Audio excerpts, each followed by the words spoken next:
ए नानी, तिमी घनश्यामजी की छोरी होइनौ? हजुर पण्डितजी, अनि कता पुगेर आयौ त? म लोकसेवाको कक्षा सकाएर आएँ कि।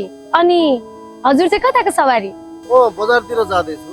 अनि घनश्यामजीलाई सन्चै त छ नि? हजुर एकदमै आरामै हुनुहुन्छ। हस् त पण्डितजी, लाग्छु है।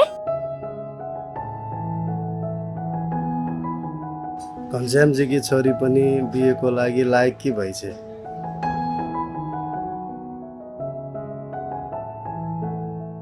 नमस्कार पंडितजी। नारायण, बसौ। पंडितजी, छोराको बिहे गरौँ भनी विचार गरेको। तपाईको नजरमा जोडा सुहाउँदो कुनै कन्या केटी छ होला?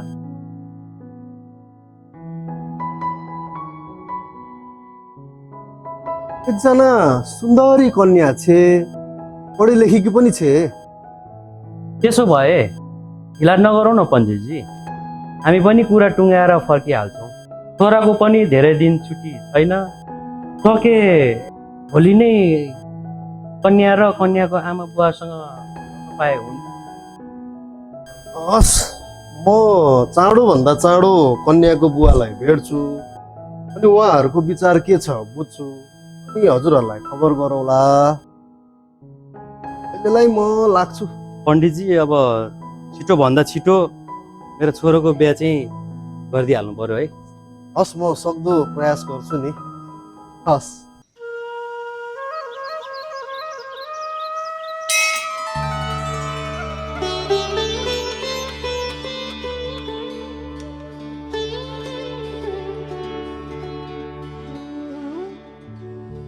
नारायण, नमस्कार गुरु। ओहो, खोजेकै मान्छेसित भेट भयो त। तपाईँसित एउटा जरुरी कुरा गर्नु थियो घनश्यामजी। हो र, भइहाल्छ नि गुरु। जाउँ न, उतै बस्यो। हस्, जाउँ गुरु। मन्दिर आएछ त आनन्द लाग्छ नि त गुरु। ठिक छ। भन्नुहोस् न गुरु, कुरा के हो? तपाईँकी छोरीसित हिजो बाटोमा भेट भएको थियो। खै के पो हो, पढेर आएको भन्दै थिए। ए नबिना, त्यसले ब्याचलर सिद्ध्याई अहिले चाहिँ नै अब जागिर खानुपर्छ भनेर लोकसेवा पढ्दै थिए। बिहे गर्ने उमेर कि भइसकी छे, के छ त विचार? उमेर त भइसक्यो, हामीलाई सुहाउँदो परिवारबाट कुरा आए सोच्नु पर्ला गुरु। एउटा राम्रो परिवारको केटोलाई कन्या चाहिएको छ। छोरी दिने हो त? खोइ कस्तो घरको हो, स्तर नमिल्नेसँग त अप्ठ्यारो पर्ला कि गुरु। के को अप्ठ्यारो मान्नु अहिले जमानामा पनि। फेरि उनीहरू त्यस्तो असजिलो होइनन्, खानदानी मिजासिला छन्। केटो त हिरा छ, हिरा घनश्यामजी। त्यो मौका गुमाउनु हुँदैन है घनश्यामजी। बरु म आज नै बेलुकी दुई परिवार बीच भेट्ने समय मिलाउँछु नि है। कुरो ठिकै भन्नुभयो गुरु। म एकचोटि छोरीलाई सोध्छु, उनको के विचार रहेछ, त्यसपछि गुरुलाई खबर गरौँ न। ल, यसमा मेरो नाम र नम्बर छ। तपाईँहरूको कुरो के हुन्छ मलाई खबर गर्नु होला। अहिले पूजाको समय पनि हुँदैछ। अहिलेलाई म लागेँ। हस् गुरु। ल, राधे राधे। राधे राधे।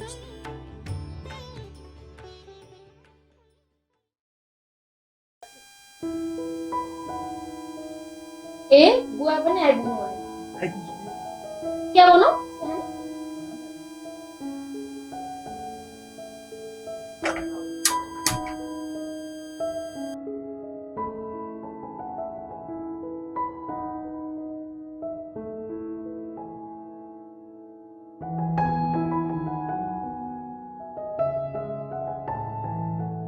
किन?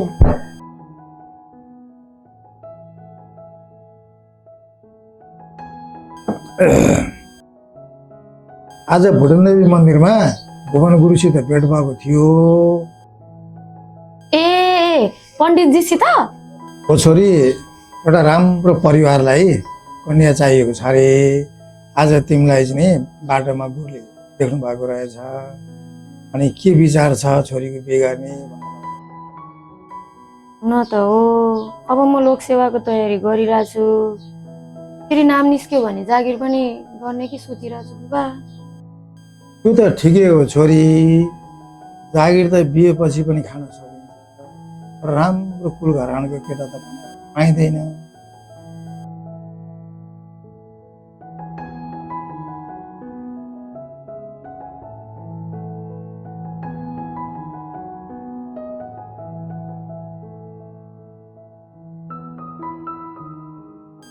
नमस्कार। बसौ न। हुन्छ।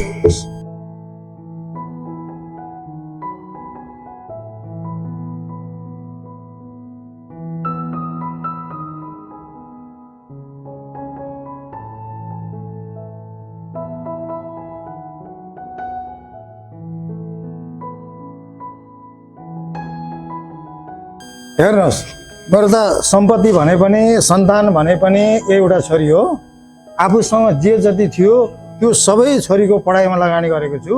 मसँग दाइजो दिने हैसियत छैन, पछि अप्ठ्यारो नपरोस् नि हजुर। हामी पनि दाइजो विरोधी हौँ, हामीलाई दाइजो चाहिँदैन, तपाईँ ढुक्क हुनुहोस्। जाउँ त छोरो, एकाअर्कासँग परिचय गर जाऊ। जाउँ त छोरी, तिमी पनि आफ्नो कुरा राख, गफ गरेर जाऊ।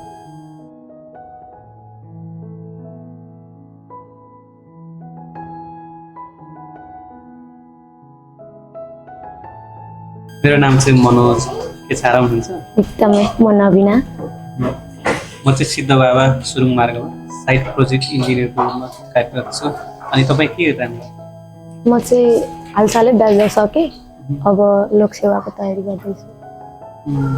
भनेपछि नवीनाजी सरकारी जागिर किन्ने सुरुमा हुनुहुन्छ? हजुर, यो चाहिँ म र मेरो बाबाको चाहिँ सपना हो। म सानै छँदाखेरि चाहिँ मेरो मम्मी बित्नुभयो, अनि सानैदेखि नै मेरो बाबाले चाहिँ मम्मी र बाबा दुवैजनाको माया दिएर चाहिँ म यहाँसम्म आइपुगेको छु।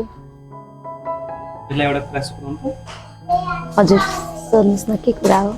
हाम्रो विवाहको लागि चाहिँ तपाईँलाई त्यस्तो प्रेसर छैन नि? नै नै छैन, यस्तो केही पनि प्रेसर छैन। म चाहिँ मेरो बाबाको एकलौटी सन्तान हो है, अनि आज्ञाकारी पनि छु। तर मेरो एउटा सर्त छ।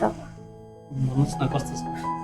मेरो लोकसेवामा नाम निस्किएपछि चाहिँ मैले जागिर खान पाउनुपर्छ। यो त राम्रो कुरा हो नि त नि, होइन? म पनि सरकारी जागिर छु, हजुर पनि सरकारी, राम्रो हो नि। अनि हजुरको नम्बर पाउन सक्छु? नम्बर? म चाहिँ दिनभरि अनलाइन त हुँदिनँ। के छैन, राति फुर्सदमा बसेर कुरा गरौँला नि, दिनभरि अनलाइन नभए ल? हुन्छ, टिप्नुहोस् त।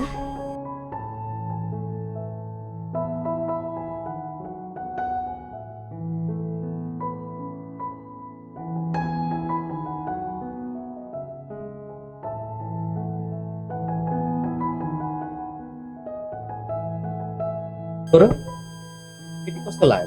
राम्रो छु भाइ, राम्रै छ। अनि छोरी, तिमीले के निर्णय गर्यौ त? हजुर खुसी हुनुहुन्छ भने मेरो भन्नु केही पनि छैन। हजुरको निर्णय नै मेरो निर्णय। हस् त, कुरा पक्का भइहाल्यो। हस् त हजुर, हुन्छ। अब केटा र केटीहरू मन्जुरी छन्, पक्कै जस्तो भयो। पण्डितजी, मैले भनेको कुरा त याद राख्नु भएको छ नि? छ हजुर, छ। हजुरले चिन्तै नलि बक्सोस्। कुरा मिलाएर गर्नु होला, परिवारको इज्जतको सवाल पो छ है।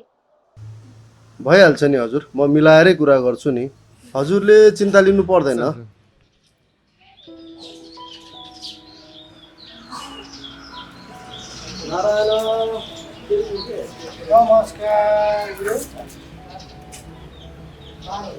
अनि केटाको परिवारसित भेटघाट भयो त? भयो गुरु। कस्तो लाग्यो त केटा? केटा त लागको रहेछ गुरु, जागिरी पनि राम्रो, गजब रहेछ। मैले भने होइन त? हो गुरु हो। यसो यो सेवकलाई पनि विचार गर्नुपर्छ है घनश्यामजी। भइहाल्छ नि, गरौँ न। नानीको चिना हेरौँ भनेर आएको, हजुर। केही कुराहरू पनि गर्नु छ। ए हजुर, भित्रै बसेर कुरा गरौँ न। जाउँ गुरु, जाउँ। नानीको चिना पनि हेरे घनश्यामजी। हजुर गुरु। चिना राम्रो छ। तपाईँको हुनेवाला सन्धि खलकहरू दाइजो लिने पक्षमा त छैनन्। हामीले खोजे त्यस्तै हो गुरु। तर जन्ती आउँदाखेरि जमाना अनुसारले इज्जत राखिदिनु भनेका छन्। अब केटाको जेठाबा, कान्छाबा, आफन्त, दाजुभाइहरूलाई राम्ररी व्यवहार गरिदियोस् भनेका छन्।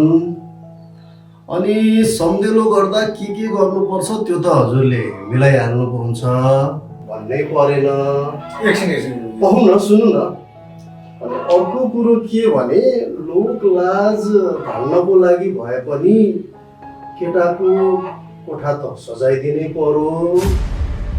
त्यसको लागि अहिले चलेको जमाना अनुसारको आधुनिक पलङ, एउटा दराज, कार्पेट अनि एउटा वासिङ मेसिन चाहिँ हालिदिनु पर्छ। त्यो कुरामा चाहिँ अब दिनुहोस्। परा छैन चिना चिना हेराउनलाई। आफूलाई दाइजो विरोधी पनि भन्नुहुन्छ। अनि कुरा पक्का भइसकेपछि यो चाहियो त्यो चाहियो। दुलैलाई सुताउने एउटा गतिलो पलङ पनि नभएको भिखारीको घरमा म बिहे गर्दिनँ। यो बिहे हुँदैन बुवा।